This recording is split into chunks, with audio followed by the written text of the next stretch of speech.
नमस्कार मित्रांनो, मी श्री U.D. पाटील,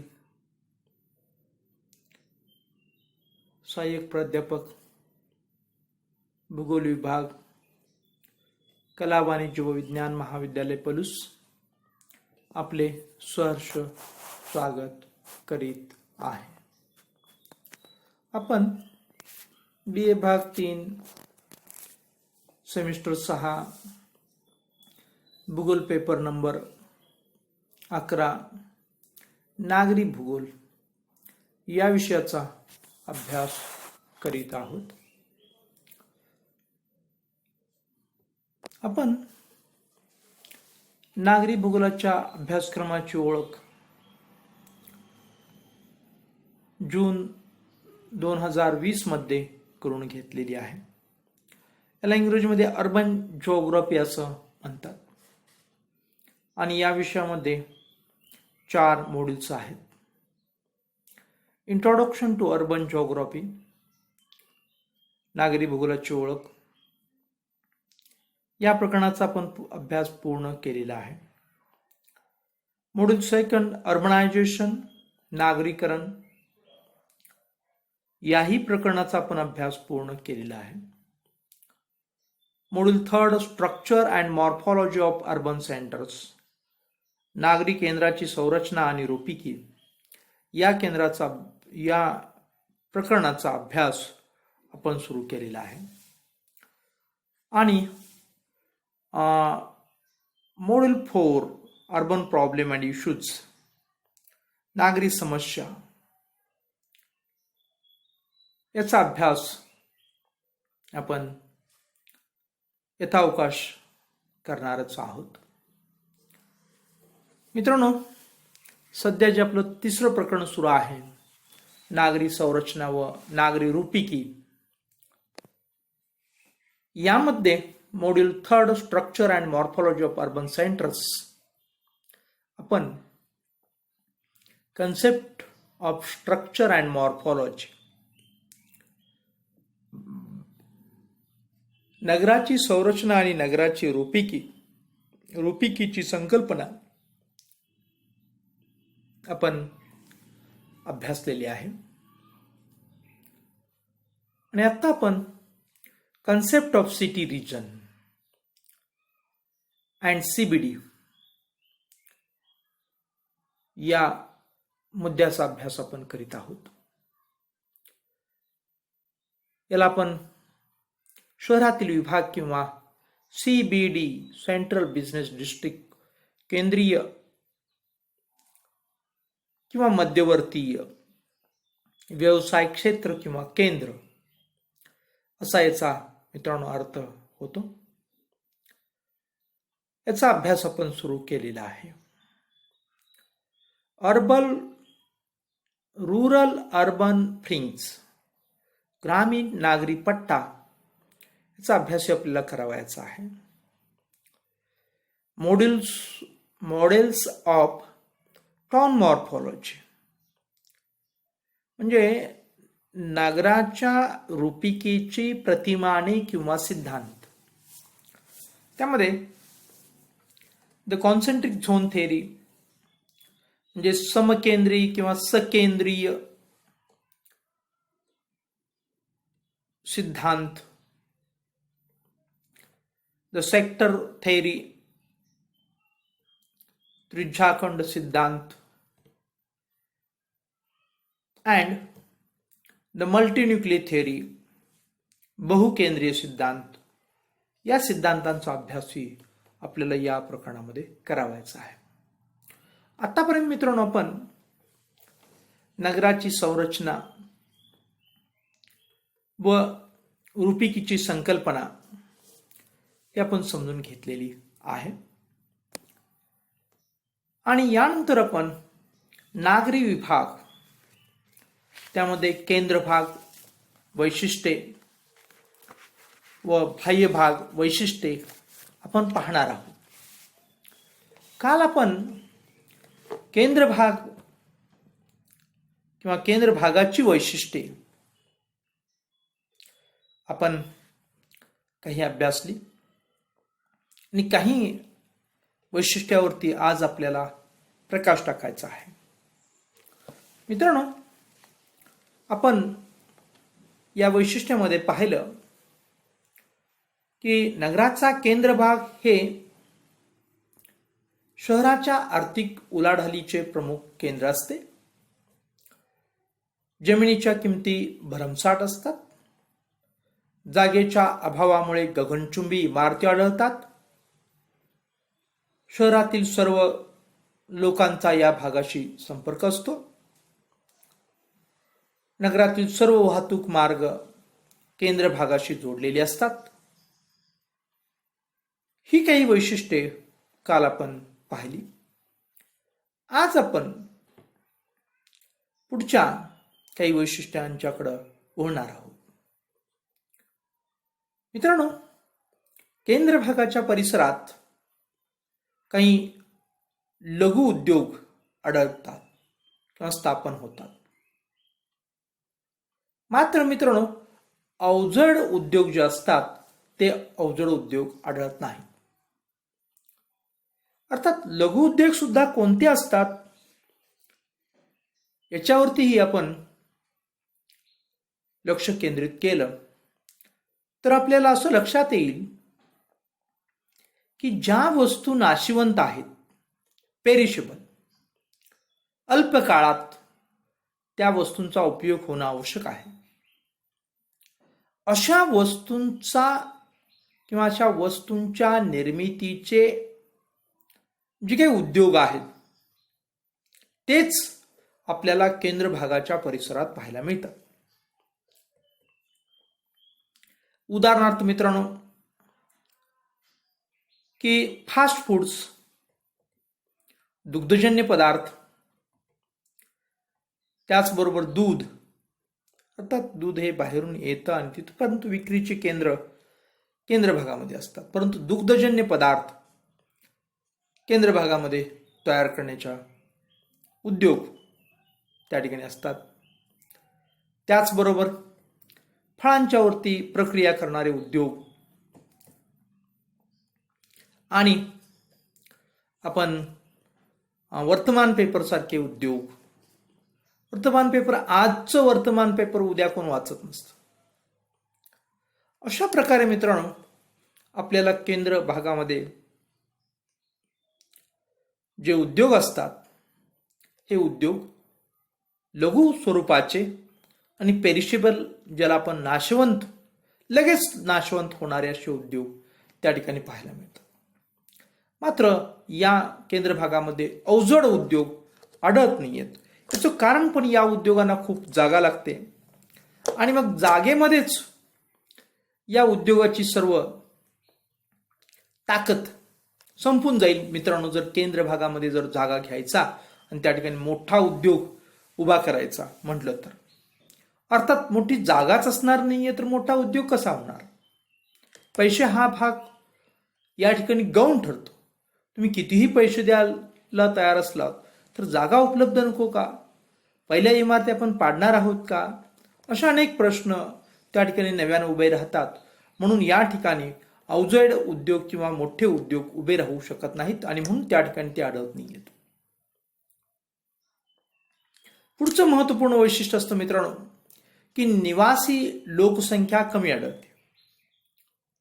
केंद्र भाग हा राहण्यासाठी नसतोच मुळात, परंतु भारतासारखे जे काही देश आहेत की या ठिकाणी आपण बघतो विकसित देशामध्ये वेगळी परिस्थिती आहे.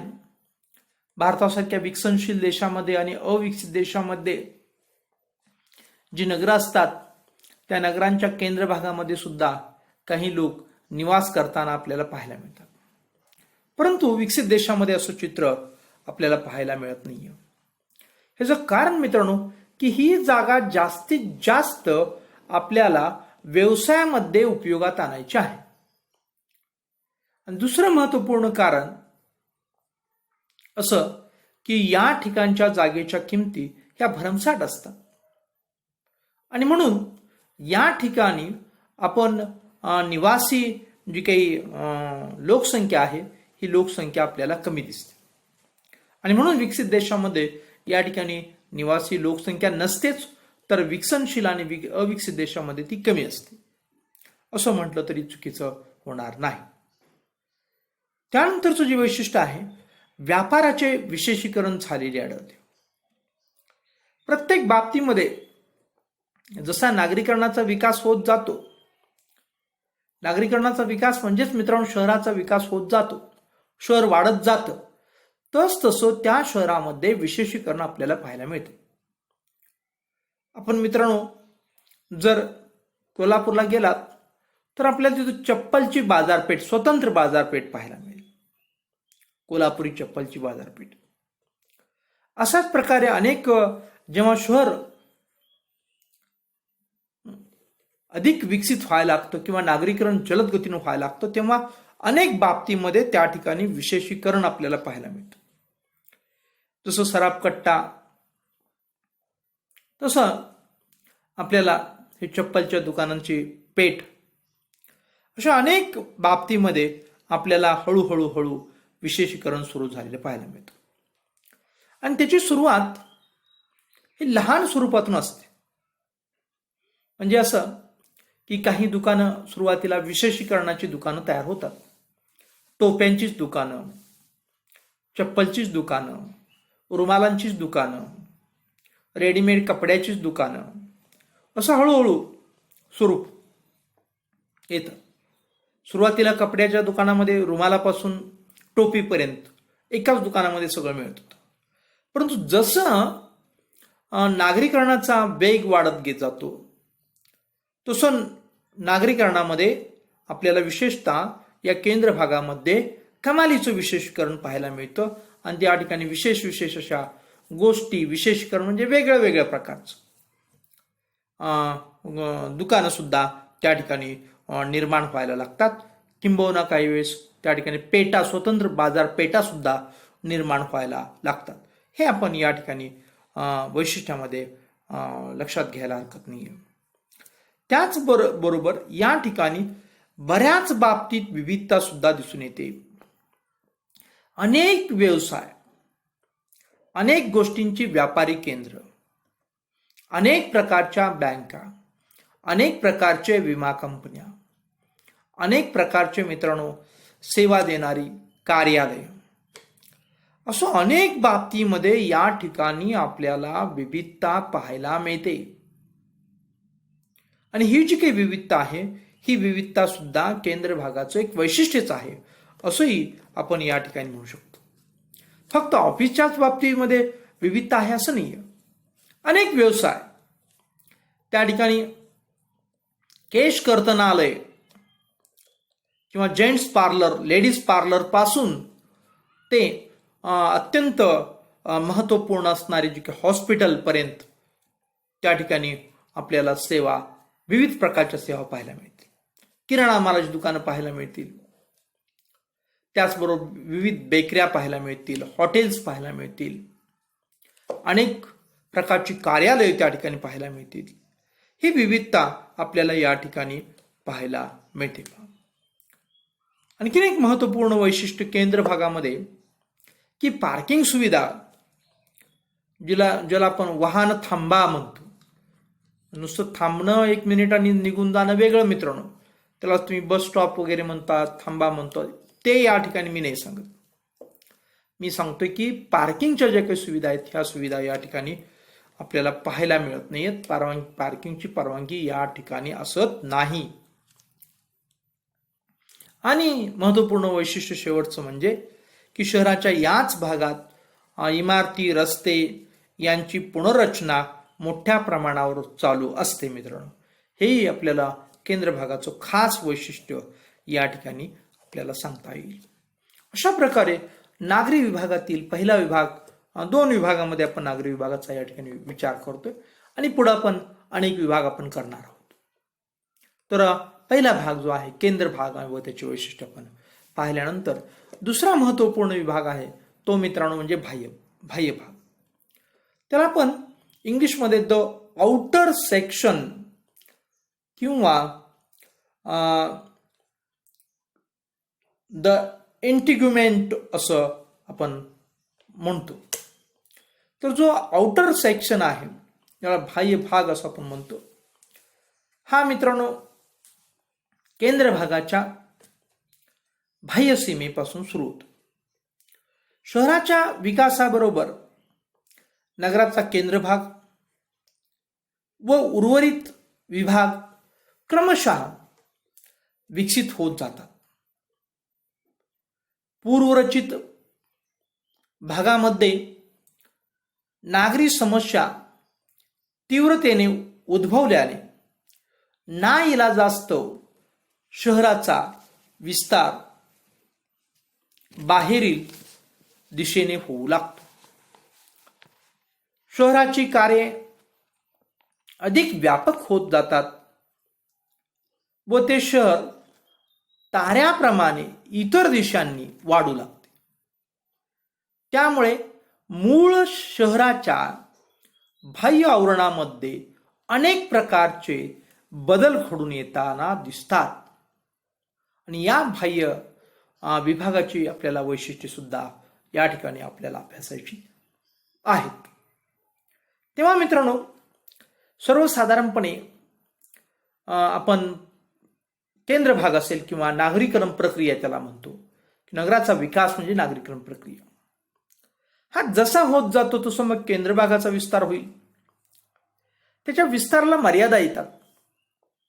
तेव्हा तिथून काही गोष्टी बाह्य भागामध्ये जाऊन स्थापित होतात आणि मग केंद्र भागाची पुनर्रचना होते. पुनर्रचनेला सुद्धा काही मर्यादा पडतात. त्या ठिकाणी अनेक गुंतागुंती होतात, अनेक समस्या निर्माण होतात आणि मित्रांनो, मग आपल्याला शहर किंवा नगर बाह्य भागामध्ये विकसित झालेलं पाहायला मिळतं. आणि मग ते बाह्य भागामध्ये सुद्धा ते पूर्वीचा जो काही त्या नगराचा आकार होता त्याप्रमाणेच त्याचा विकास होईल असं नाहीये. विविध दिशेने त्याचा विकास होऊ लागतो आणि मग त्या नगराला एक ताराकृती स्वरूप सुद्धा प्राप्त होऊ शकेल किंवा कोणत्या प्रकारचं स्वरूप प्राप्त होऊ शकेल हे निश्चितपणे सांगता येणार नाही. चित्रविचित्र असं सुरुवात वाढीला आपल्याला पाहायला मिळते आणि मग वेगळ्या वेगळ्या प्रकारचे प्रारूपामध्ये बदल होऊन नवीनच एखादं प्रारूप त्या ठिकाणी किंवा आकृतीबंध त्या ठिकाणी प्राप्त झालेला या केंद्रांना पाहायला मिळू शकतो. आणि मग या बाह्य आवरणाची जी काही वैशिष्ट्ये आहेत, ही वैशिष्ट्ये आपण एक एक वैशिष्ट्य या ठिकाणी पाहूया. शहराच्या बाह्य आवरणामध्ये मित्रांनो जागेच्या किमती तुलनात्मक दृष्ट्या कमी आढळतात. हा शब्द आपल्यासारख्या ग्रामीण भागातील विद्यार्थ्यांना अत्यंत महत्वाचा आहे. तुलनात्मक दृष्ट्या याचा अर्थच मित्रांनो असा होतो की शहरातील जागेच्या किमती ह्या कमी नसतात.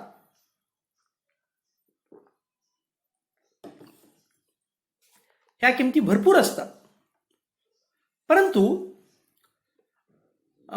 जो केंद्र भाग आहे या केंद्र भागाच्या तुलनेमध्ये या ठिकाणी किमती ज्या आहेत ह्या किमती तुलनात्मक दृष्ट्या कमी असतात आणि म्हणून निवासी लोक जे आहेत हे केंद्र भागामध्ये, समजा भारतासारख्या देशामध्ये किंवा अविकसित देशामध्ये केंद्र भागामध्ये काही निवासी लोक राहत असतील तर ते निवासी लोक तो जो केंद्र भाग आहे त्या केंद्र भागातील आपलं निवासस्थान आहे ते निवासस्थान सोडतात आणि बाहेरच्या बाजूला येऊन त्या ठिकाणी ते काय करतात, राहतात.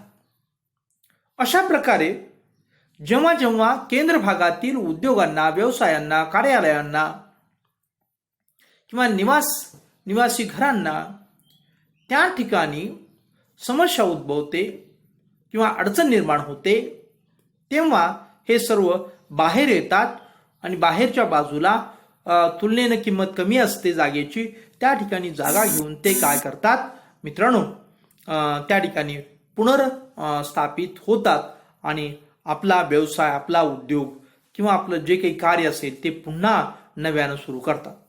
हे वैशिष्ट्य आपल्याला या ठिकाणी सांगता येतं. बाह्य आवरणामध्ये शहराच्या जागा मुबलक असल्याने शहराचा आडवा विस्तार होतो. कारण आडव्या विस्ताराला त्या ठिकाणी वाव आहे. आपण पाहिलं होतं केंद्र भागामध्ये उभा विस्तार होतो, तर आपल्याला बाह्य भागामध्ये आडवा विस्तार होतो.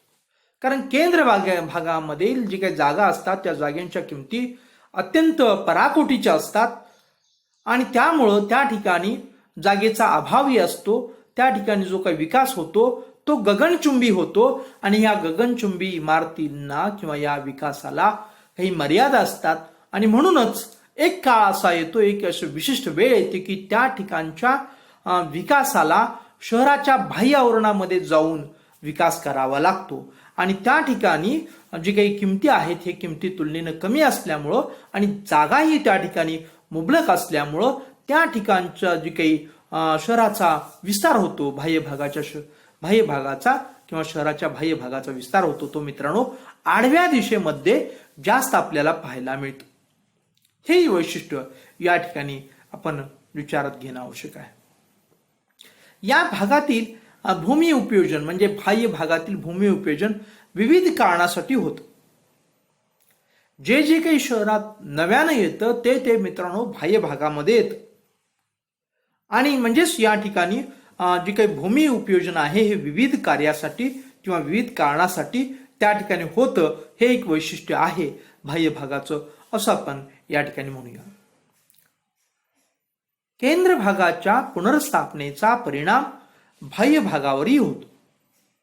बघा मित्रांनो, केंद्र भागाच्या पुनर्स्थापनेचा परिणाम बाह्य भागावरती होतो. म्हणजे असं मित्रांनो, आपण यावरती आता सुरुवातीला चर्चा केलीच आहे की जेव्हा केंद्र भागाचा विकास होत जातो आणि विकासाला जेव्हा वाव राहत नाहीये तेव्हा त्या ठिकाणी केंद्र भागाची जी काही स्थापना किंवा पुनर्रचना होऊ लागते आणि मित्रांनो याचा परिणाम बाह्य भागावरती होतो. म्हणजे काय होतं, अनेक गोष्टी घडतात की महत्वाच्या गोष्टी बाह्य भागामध्ये येऊन होतात, तेव्हा जी काही केंद्र भागातली जी काही गर्दी आहे ती बाह्य भागामध्ये सुद्धा होऊ लागते. अशा प्रकारचा परिणाम ही होऊ शकतो. विविध प्रकारचा बाह्य भागावरती परिणाम होतो. अनेक गोष्टी येऊन त्या ठिकाणी ऐसपैस केंद्र भागातील ऐसपैस स्थापन होतात, किंवा काही महत्वाच्या गोष्टी बाहेर आल्या तर त्या ठिकाणी ऐसपैस स्थापना तर होतेच, शिवाय लोकांची गर्दी सुद्धा त्या ठिकाणी आपल्याला पाहायला मिळते. अशा प्रकारचा बाह्य भागावरती केंद्राच्या पुनर्स्थापनेचा परिणाम होतो. बाह्य आवरणामध्ये नवीन नवीन लहान लहान व्यापारी केंद्रे निर्माण होतात. म्हणजे हळूहळू जसं शहर मित्रांनो आपण पुढे पाहणार आहोत की जसं जसं शहराचा विकास होतो किंवा नागरीकरणाचा विकास होतो तस तसं शहर मल्टीन्यूक्लिक बनतं, म्हणजे बहुकेंद्रीय बनतं. अनेक CBDs किंवा अनेक त्या ठिकाणी व्यापारी केंद्र उभा राहतात. अशा प्रकारे बाह्य आवरणामध्ये सुरुवातीला लहान लहान व्यापार केंद्र निर्माण होतात. ही एक वैशिष्ट्य आहे की ही भविष्य काळात मध्ये शहराचा विकास झपाट्यानं होण्याची ही नांदी आहे किंवा ही सुरुवात आहे असं म्हटलं तर चुकीचं ठरणार नाही. त्यानंतर दळणवळण व वाहतुकीच्या सुविधा सुद्धा बाह्य भागामध्ये मित्रांनो वाढू लागतात. हे या ठिकाणी महत्वपूर्ण वैशिष्ट्य या बाह्य भागाचं आहे असंही आपण या ठिकाणी म्हणू शकतो. मित्रांनो, ह्या जे काही दळणवळण व पुढचं जो काही वैशिष्ट्य आहे दळणवळण वाहतूक सुविधा आहेत, या सुविधा सुद्धा या ठिकाणी वाढू लागतात आणि या ठिकाणी या गोष्टींच्यासाठी दळणवळण वाहतूक सुविधासाठी भरपूर वाव असतो. त्यामुळे या ठिकाणचे जे काही रस्ते आहेत हे रस्ते मित्रांनो खूप मोठे, जसं आपण सांगली शहरामध्ये गेलो तर बाह्य भागाचे जे काही रस्ते आहेत उदाहरणार्थ 100 फुटी रस्ता खूप मोठा, अशा प्रकारचे रस्ते शहराच्या बाह्य भागावरती जे काही ज्याला आपण बायपास रोड असंही म्हणतो ते रस्ते मोठे असतात. हे एक वैशिष्ट्य सांगता येतं.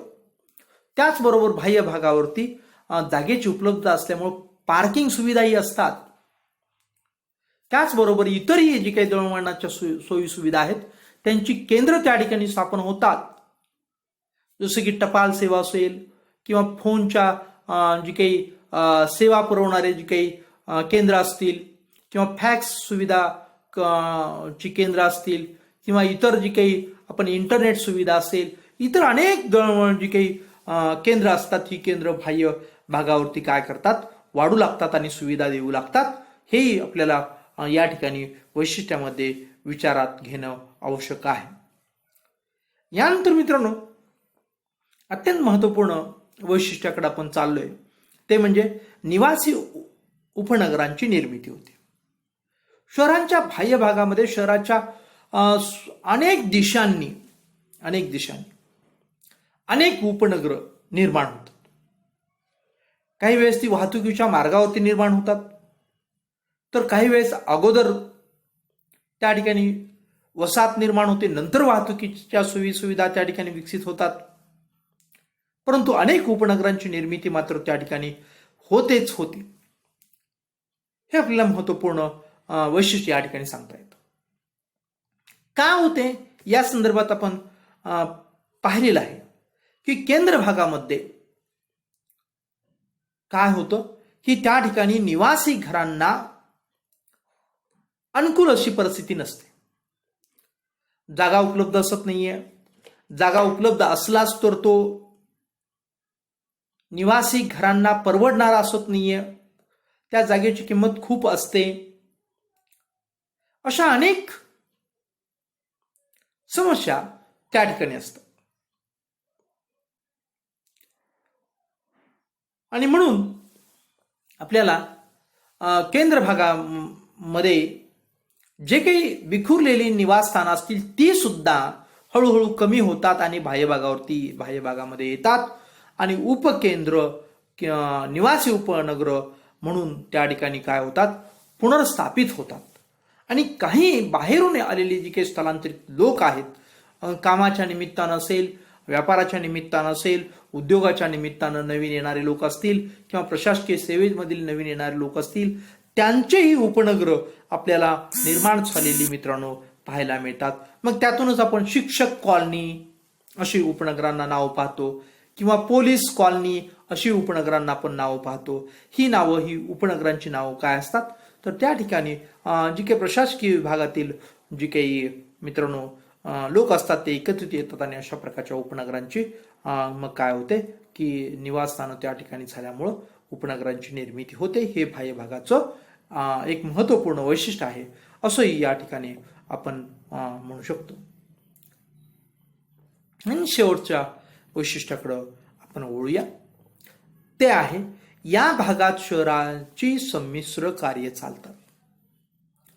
मित्रांनो, अनेक लोक शहरामध्ये आपली उपजीविका करण्यासाठी येत असतात आणि जेव्हा ही शहरामध्ये येतात तेव्हा त्यांची ताकद, त्यांची कुवत ही वेगळी वेगळी असते. त्यांच्याकडे भरपूर पैसा आहे, ते केंद्र भागामध्येच आपलं बस्तान प्रस्थापित करण्याचा प्रयत्न करतात.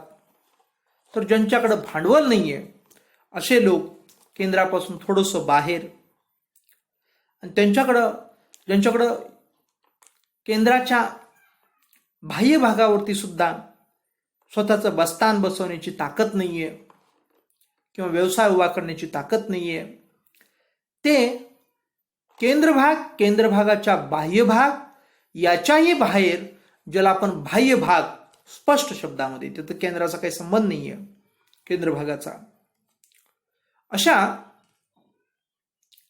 बाह्य भागामध्ये जाऊन हे लोक त्या ठिकाणी आपले व्यवसाय करतात. मग अशा अनेक लोक जेव्हा बाहेर काय करतात की येतात आणि आपल्या ताकदीनुसार बाह्य भागामध्ये आपले व्यवसाय सुरू करतात, तेव्हा त्या ठिकाणी जी काही कार्य आपल्याला पाहायला मिळतात ती मित्रांनो संमिश्र कार्य चालताना आपल्याला पाहायला मिळतात. हे सुद्धा बाह्य भागाचं एक वैशिष्ट्य आहे असं आपण या ठिकाणी म्हणूया. आणि त्यानंतर मित्रांनो आपण एक महत्वपूर्ण गोष्ट या ठिकाणी पाहूया की केंद्र भाग आणि बाह्य भागाच्या जे काही सीमा असतात, ह्या सीमा मित्रांनो निश्चित नसतात. त्या सीमा जसजसं शहरांचं किंवा विकास होत जातो, नागरीकरणाचा विकास होत जातो, तशा प्रकारच्या या सीमा वाढत जातात. हे या ठिकाणी आपण लक्षात घेण्याचं एक महत्वपूर्ण भाग आहे.